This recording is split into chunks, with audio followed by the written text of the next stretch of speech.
Thank you. As we know, it's National Quitters Day, so I'm going to give you a tip right off the bat. Never quit on a bad day. And that's kind of been my mode of operation throughout my life. But I want to start first and share a story that many of you may not know about me. Now, I'm going to take you back to March 2010. I was married 20 years. My husband was a mechanical engineer. He worked in oil and gas. He ran a very large department. He had multiple patents, probably 8, 10 patents, very successful. He really did downhole tool enhancement. And I worked in healthcare. I'm an accountant and statistician by education and work experience, and worked in healthcare for many, many different companies, had a very large team. I had a junior son in high school, and he played baseball. Now, what you have to know, if you have a kid in sports in high school, your life is all about baseball. And our life was all about baseball. That's what I got to tell you. We spent time with the team. We traveled with the team. Those people were our close friends. They came to our house. We entertained a lot. My husband and I both loved to cook, so entertainment kind of fell right in with what we did. We liked great wine, beach life. But the other thing I will say, he also liked to hunt and fish. Then, on March 3rd, was our 20th wedding anniversary. We had a great little celebration. We had steak and a great bottle of wine. My husband was a great cook. We had a lot of fun. And you know what we did? We planned for the future. And when you plan for the future, when your son's a junior in high school, when he goes off to college, what are you going to do? Our lives revolved around him and baseball. And we started making plans. These are some of the things we're going to do. Well, then, on Friday, March 5th, 2010, it was about 7 a.m. in the morning, and my son and I are walking out the door to take him to school. He's got his backpack on, and my phone rings. And I look at the phone, and I look over at my husband, and I say, this cannot be a good call, because it was from the independent living where my mom lived. And when you get a call at 7 a.m., you know, it's not good. Well, they shared with me my mom had passed away. Now, I have to tell you, we were shocked because we had just talked about saying she's going to live forever. Now, she was 87, and we didn't really believe she was going to live forever, but my mom was healthy, she was tough, she was a fighter, she stood up for what she believed in, and we didn't expect that call on that day. When you have a death in the family and it's your mom, you have to call people. There's people on the phone, or people that you have to call. And my family and my mom was up in Illinois and I'm in Texas. So I had to make some phone calls, and I'm busy making phone calls. And all of a sudden said, Mom, we got to go. I'm going to be late for school. When you have a sports player, you can't be late for school, because if you're late for school, you can't play baseball. And baseball was our life. So I had to rush over, take him to school, got back home. That weekend, my husband was scheduled to go out of town. He was going to go on this hunting trip. And he'd had a plan for months, and he was really, really looking forward to what he was going to do. And he'd paid for the trip. And he was like, well, maybe I shouldn't go. Just maybe I shouldn't go on this trip. And we talked back and forth, and I said, well, I know what I need to do. There's not really a reason for you to stay here. You might as well go on that trip. So he did. He agreed he would go and go to that trip. So that was the weekend. On Saturday, March 5th, 2010, my son had a baseball tournament, and the coach volunteered to take him because you have to get there early to warm up, and you have to be sure the team's there and the motivation and all those things that you have going on. And so the coach took him to the tournament. I was going to go out later. But I was staying home, and I was going to prep food for when the game ended, because my son, being in sports, did not eat any junk food. It was not like we're going to go through McDonald's and get something to eat on the way home. He's going to eat healthy. And so I was making something in the crock pot, and there was a knock at the door. And I went over, and I looked out the window, and there was a police car in front of my house.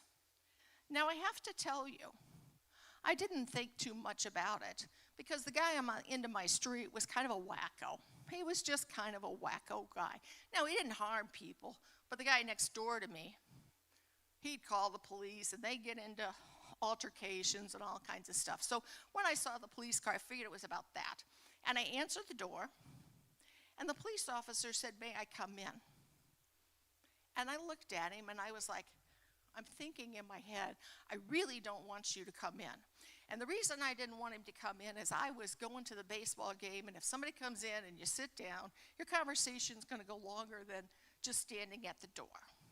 But he insisted. Now, those of you that know me know I'm kind of skeptical, and I just don't let anybody come in my house. So I asked him for his ID, and he showed it to me. And he came in, and we sat down on the sofa. And he said to me, "Are you the only one home?" And I'm like, this question kind of bothers me. But yes, I'm the only one home. And I'm thinking, this situation is weird. There is something so weird about this situation. And I looked down to my left, and I saw there was a baseball bat there. And I'm thinking, as this guy's talking, this is what I'm thinking. There's a baseball bat here. Now, it's on my left side. I'm right-handed. If I swing a baseball bat, I'm much better swinging from the right side than the left side. But I'm not going to have time. This guy's stronger than me. He's probably pretty fast, and I better be thinking. I'm thinking about this baseball bat. I got to pick it up. I'm going to swing backwards. I've got to be fast if I need to swing it to take care of myself. And he went on, and he said to me, "Your husband was killed today." In a helicopter accident, along with the pilot, 2 people were killed. I jumped off the sofa and jumped onto the coffee table, and I looked at him, and I said, "You have got to be kidding me." And I think that guy thought I was going to kill him. I mean, oh my gosh, I just literally, in one leap, jumped off the sofa onto the coffee table. And I said, "My mother passed yesterday." He looked at me, and he said, "Oh, you mean a year ago?" And I'm like, no, not a year ago, yesterday. And he's like, "Oh my gosh." And then he says, now these police officers, they know what you need to do when you go through things like that. And he said, "You need to call a friend. Do you have any friends that live around here?" And I said, "Oh yeah, my good friend lives about 2 miles away. I'll call her." Called her, got voicemail. So I turned around and I called her husband. And I said, "You need to come over to my house right now." And he's like, "Okay. Are you sure? Is everything okay?" And I'm like, "No, you need to come over right now." And so he came over, and he jumped out of his truck so fast, he didn't put it in park. And the police officer's like, "Jump back in your truck, stop your truck, put it in park." And so, of course, my friend jumped back in the truck, put it in park, came in, and we had a long conversation with the police officer and learning about the pilot and exactly, well, you don't really learn exactly what happened, but you're learning about what happened. And with that said, we had to go out to Baseball USA. That's where my son was playing. And when I got there, he was coaching first base. You see, my son's a pitcher, so they don't play all the time, and one of the things they do is coach. So he was coaching first base. And my friend's husband said, "Why don't you go out in the field and get him?" Well, let me tell you, when your kids play in high school, mom does not go out on the field and pull the kid off the field. You just don't do that. And so we waited till the inning was over. We went in the dugout, told the coach we were leaving, and pulled him out, and I had to tell my son. And I'm like, how do I do that? What am I going to say? And then he wanted to play. In the next game, he was the pitcher. And he's like, "Well, we can't leave. I got to pitch." And I'm thinking, you can't pitch. And I'm not going to sit out here. I got to get out of here. And so then he talked to the coach, and the coach encouraged us to go home, which we did. And when you get home, everything starts going nuts because you've got to make phone calls. We have friends coming over. They just come in to support my son and me. People are making, my in-laws all live here, there, and somewhere else, and they're making flight arrangements. My girlfriends are taking notes and saying, oh, this person's coming into Hobby. This person's coming into Intercontinental. And they made plans of who was going to go where to pick people up. Let me tell you, that's a huge, huge help. And from there, everybody finally left, and March 7th rolls around, which is a Sunday. I decided I am not getting out of bed. If I put a pillow over my head, nobody can bother me, nobody can call me, there's no more bad news. That's what I'm going to do. But guess what? That dog of mine wanted to go outside. Can you believe it? That dog. Anyway, I got up and opened the door to let the dog out. And when I looked out in the backyard, a bunch of my friends were over. They had ice chests, and they're filling them with drinks, and they're bringing in food and setting up chairs and all this stuff. And I realized I can't stay in bed with a pillow over my head. As I said at the beginning, never quit in a bad day. That was the start of a bad day, but I didn't want to quit, so I had to keep going. And what happens is there was so much chaos. People are coming in, people are going out, people are doing things, and I kind of just sat on the couch and greeted people and, listened to their support. People are bringing in food, and this one friend of mine comes over. She's a caterer. She brought this huge tray of chicken and rice, and I'm thinking, it'd be enough to feed this whole room. What am I ever going to do with that much food? Well, guess what? The next night, the baseball team came over after practice. Now, if you know anything about teenage boys, they love to eat. They love to eat. And guess what? That whole chicken casserole was gone. But I got to tell you, the baseball parents were not happy. Oh my gosh, those kids came over to eat at your house at that time? And I'm like, it was good because they supported my son. They got to laugh, they got good stories in, and we had plenty of food. So it was okay. Well, the funeral was a big deal. Hundreds of people came from here, there, and somewhere else. I was exhausted. I mean, I was exhausted. But you greet people, you support them, you listen to their memories, and keep going. And then when that all got over, and finally my son and I had some time alone, he says to me, Mom, when are we going to Chicago for Grandma's funeral? Oh my gosh, I looked at him, deer in the headlights. I did not make reservations to go to Chicago to my mom's funeral. Now, who ever heard of somebody that does that? Doesn't even remember to make reservations. Now, come on. And I started to make reservations, but the price, it was spring break, there was hardly any tickets, the price was ridiculous. About that time, my phone rings. I pick up the phone, I look at it, and it's my boss. And so I answered the phone. Now, my boss is kind of a no BS guy. He's not one, hi, what's going on, this and that. He called me and said, hey, what you doing? And I said, well, you wouldn't believe what I did. And I just told him the story about the airline thing. And he said, oh, I got it. Where do you want to stay when you get there? Told him the hotel and needed a rental car. He says, I got it. Hangs up the phone. He doesn't say goodbye. That's just how he was. He says, I got it. Don't you worry about a thing. A few hours later, he called me back. He had tickets. My company traveled a lot. There were a lot of travelers, so we had free tickets. And he got me free tickets, a hotel, and a rental car, and all I had to do was pay taxes. And I was so grateful. So we flew into Chicago for my mom's funeral, and we're sitting at the funeral. And I said to my son, I feel horrible. And he looked at me and he said, Mom, you need to get it together. And I'm thinking, yep, I need to get it together. And Northern Illinois in March can be very cold. And we came out of the church on the north side, and that wind hit me, and I thought I was going to pass out. That's a good thing my son is tall and can support me, or I would have just fallen down the steps. And we go outside to the service, and then we have a big thing afterwards with food. Well, it ends up I had food poisoning. And I am like, what a time to get food poisoning.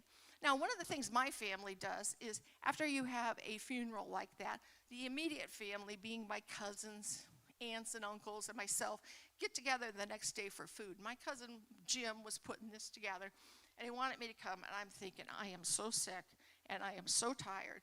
I don't even feel like doing that, but knew I had to do that. I knew I had to do that. And so I went to this.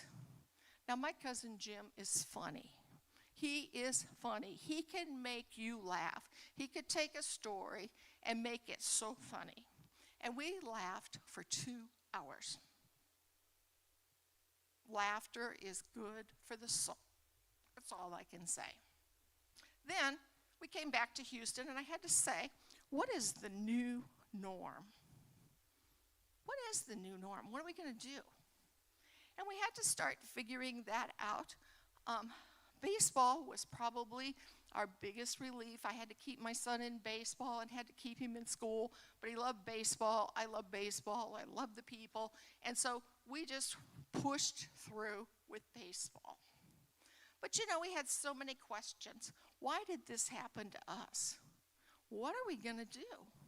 What's next? And I want to say, I got cards.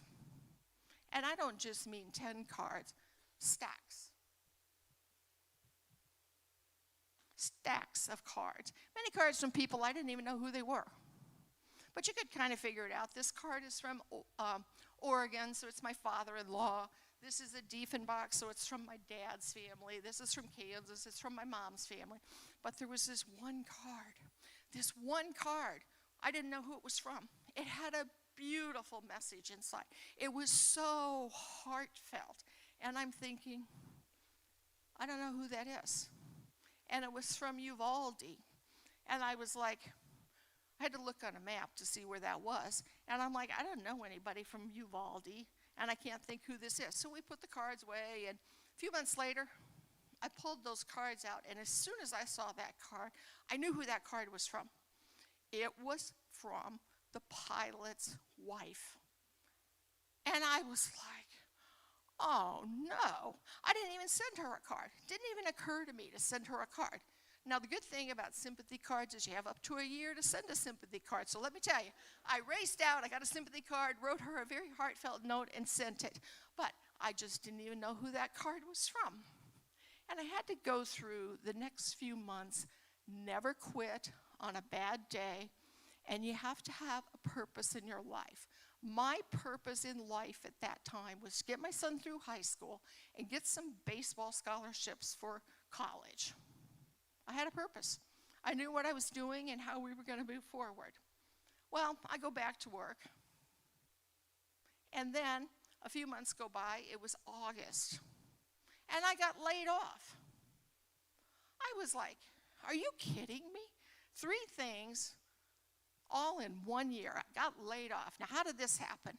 Now, you might be asking, did I know I was going to get laid off? No, I did not. But I also can say, and I didn't know it at the time, but as I thought about it, I was sick and tired of corporate America. I loved how I got paid. I loved the people I worked with, but they controlled your life. They just controlled my life, when I traveled, what hours I worked, what was going on. A lot of good things. I could sit here and brag all day about all the good things, but a lot of things that just didn't work for me anymore. So I decided to take 4 months off and think. I just needed to think. What should I do? What's my purpose? How can I better serve? Because I knew my life's purpose is to make a positive difference in the lives of others. So how can I do that? And I thought, and I thought, and I thought. but I couldn't come up with anything. You know, everybody goes back, you do the same old thing because that's all you know. And I said, I got to do something different. And about that time, a friend of mine reached out to me, and she said, hey, it was January. She said, do you want to go to a networking event? I came out of corporate America. I don't know what a networking event is. What are you going to do when you get there? And she said, well, there'll be a speaker and you'll get to meet people. And I'm thinking, oh, well, what am I going to talk to these people about? I don't know. And it kind of leads me to what our favorite, or maybe one of my favorite people say, Richard Branson, when you see an opportunity, go for it and figure it out later. And so that's what I did. I did some research, and basically what the research said is when you go to a networking event, be the person that shows up interested, not interesting. I could do that because it said ask good questions and get to know them. And I'm like, I could do that. I could get to know people and what they want and just learn some things about that. And so that's what I did. I went and I had great questions, or I had good questions to ask, and started asking questions. And I met all these entrepreneurs doing things that I'm like, oh, maybe there's an opportunity for me. And this one lady talked to me, and she talked to me about a gratitude movement. And I thought, well, that's pretty cool. I'm all into gratitude. And then she said, you could make money with this. And I'm like, what? You could make money with gratitude? I'm in. I don't know how to do this, but as Richard Branson said, if you don't know how to do it and it's a great opportunity, figure it out. And that's exactly what I did. And so I jumped into the gratitude movement. I've gone on, and I am in the top 30 income earners, but that's not what really is important to me. What's important to me is it's all about helping others. I love new people that come on my team and they get their first check and they call me, oh my God, I got paid. Or helping that person that's sick and tired and burnt out in corporate America be able to leave. Or that person that just wants a little extra money. I get to help them and do that. And it's so exciting. But when you start a new business, you don't make very much money at the beginning. Or let me say, at least I didn't. Worked for practically nothing. So I was really, in my mind, looking for something else. And as I'm looking for something else, one day I was in a high-rise over by the Galleria, and I was in the cafeteria. And I ran in, and I said to the guy in front of me on the line, which is better, chicken or the meatloaf? And he said, oh, I think you should order meatloaf. So I ordered meatloaf, and we talked as we went through the line. And when we checked out, he said, hey, would you like to have lunch with me? And I thought about it for a split second, and I thought, I'm in a company cafeteria. Of course, that could be okay. So we sat down and had lunch. Now, what I would say about this lunch was it was a sparring lunch. His background and education was very similar to mine. He used tools to drive process improvement just like I did, but my background is healthcare. His background is oil and gas. We're very different in that way. And the lunch went something like this. I'd talk about a problem I had solved and the tools, and he would ask questions, and then he'd talk about a problem. And this is what we did. How would you do different? And it went back and forth like that. It was a very high energy lunch. Now at the time, I really had no idea who this guy was. Just somebody I met in the lunch line. Chicken or meatloaf? Do you want chicken or meatloaf? Pretty simple, right? So he said to me at the end, he said, hey, you're tough.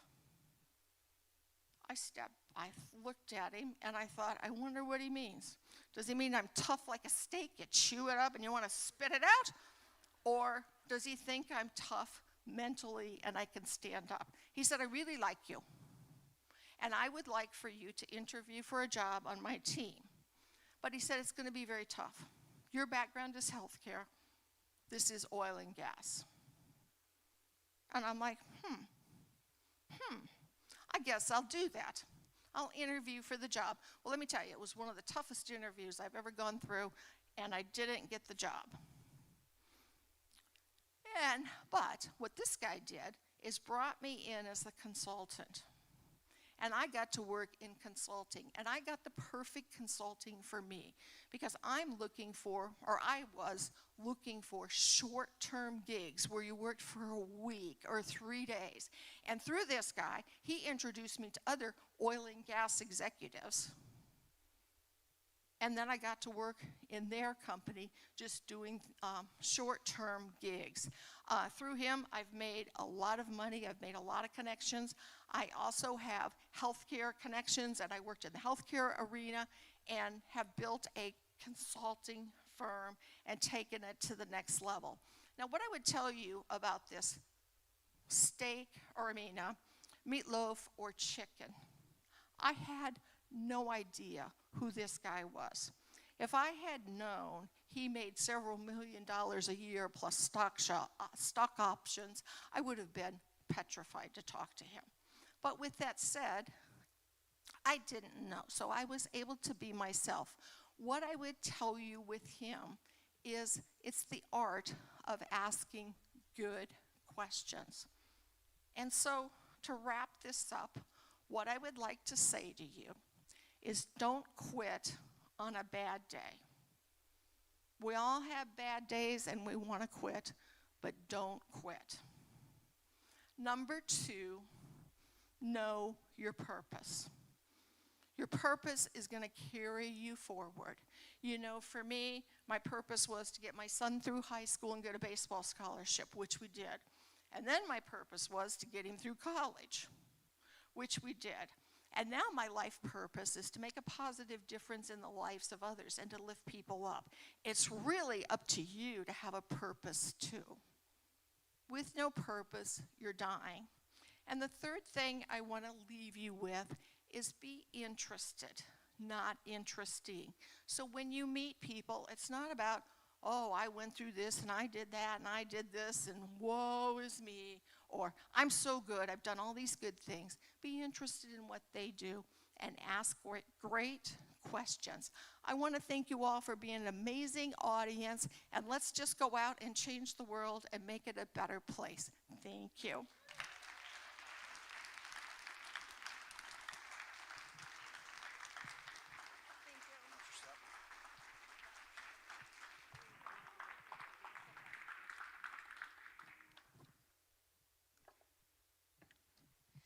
Willie, thank you so much for sharing your beautiful story. Thank you for being so brave and bold and turning such a deep, dark time in your life into something so beautiful. So I'm really, really grateful for you just standing up here and being willing to share all of that with us and to also teach us the things that you learned along the way and the way that you were able to persevere through all of that. So I honor you and I thank you very much for that.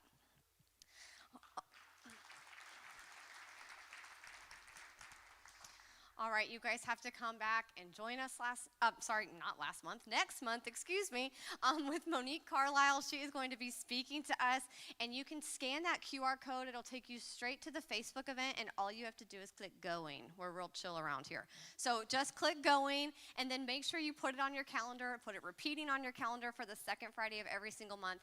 Please come back and bring a friend. You all are always welcome here. So thank you so much for joining us today, and we look forward to seeing you next month. Have a good one.